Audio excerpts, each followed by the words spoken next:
Welcome to the Real Estate Espresso Podcast, your morning shot of what's new in the world of real estate investing. I'm your host, Victor Menashe. Today's another AMA episode. That is, Ask Me Anything. I love to answer your questions, and if you have a question you think is going to be of broad interest, send it in. I'll answer it live on the air. Send your questions to victor@victorjm.com. That's victor@victorjm.com. This question comes from Michael. Hi, Victor. I heard that lumber distributors are stockpiling wood to keep prices high. Isn't that illegal? That would be creating artificial scarcity. Then what is the difference between artificial scarcity versus price fixing? Well, Michael, this is a great question. The notion of illegal price fixing has been uncovered in various industries from time to time.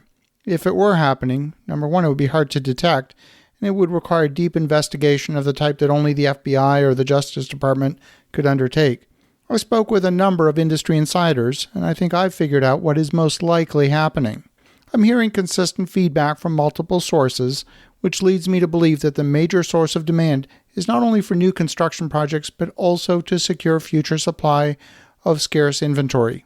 This is best explained by segmenting the supply chain into various elements. Number one, you have end buyers who buy product basically on the day that they need it. They drive to your local Home Depot or Lowe's, and they pick stuff off the shelf to take to the job site. Number two, end buyers who pre-purchase materials and warehouse the materials themselves. They will either buy from wholesalers or they'll buy direct from the lumber mill. And then number three, end buyers who write long-term contracts to effectively pre-purchase materials and secure future supply when they need it. There's no question in my mind that many of the major builders are doing everything they can to secure future supply of materials at prices they can live with. I'm going to quote from a letter that was published by the CEO of a Texas-based lumber mill to all of its customers at the end of last week. Not going to read the entire letter. This is just the main body of the letter. He says, as of today, mills cannot keep up with North American demand for forest products. With housing hitting at 1.739 million starts in March, there is simply not enough supply to meet the demand.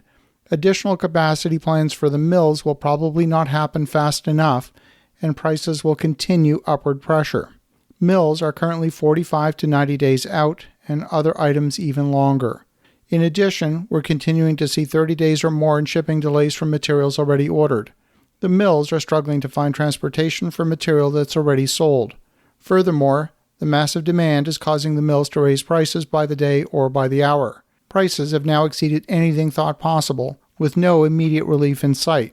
The engineered wood products are the scarcest among all wood products. Due to allocations by the producers, there's essentially no open market engineered wood products for immediate sale. Some of the major engineered wood producers are now only quoting projects that ship after January of 2022. Some producers have also issued announcements regarding price increases of 50 to 70% depending on the product, while also adding the caveat of subject to availability. Some projects are looking at redesigning the floors with dimensional lumber, such as 2x10 or 2x12, which is skyrocketing the price of those items. Attached is this week's price increases from the Lumber and Panel Guide. As tight as engineered wood is, you can also see the difficulty these attached lumber and panel increases present for Mateus and our customers to provide pricing on projects. Mateus believes that one of the better strategies given the current environment would be to provide a cost-plus solution. We have offered cost-plus 7% pricing structure to those who have current business and into the future. This concept has helped Mateus get material to the job sites faster, without Mateus assuming all of the risk each and every day. And then he goes on to conclude the letter, and it's signed by Gary Powell, the CEO of Mateus Lumber. What the CEO of Mateus Lumber is saying echoes what I've been hearing from other people that I've spoken with. I'm hearing that many new construction home deliveries are delayed by several months due to material shortages. If you're a builder, material shortages impact far more than just deliveries. It means that you have employees sitting idle.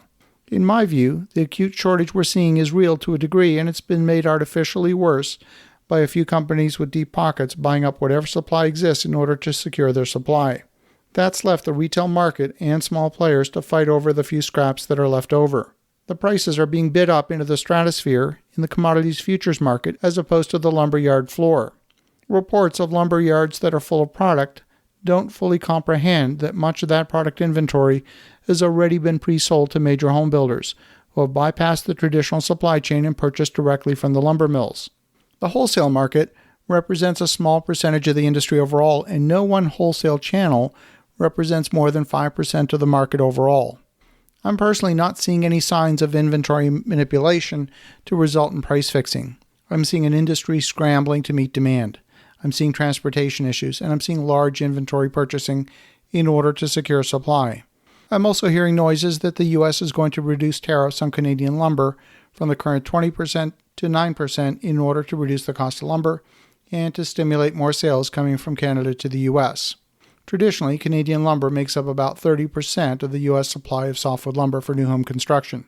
I want to thank you, Michael, for a very interesting question. I had a lot of fun researching this, trying to figure out what's happening in the marketplace, not just to answer this question, but for our own construction projects as well.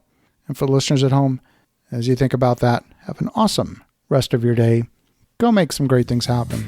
We'll talk to you again tomorrow.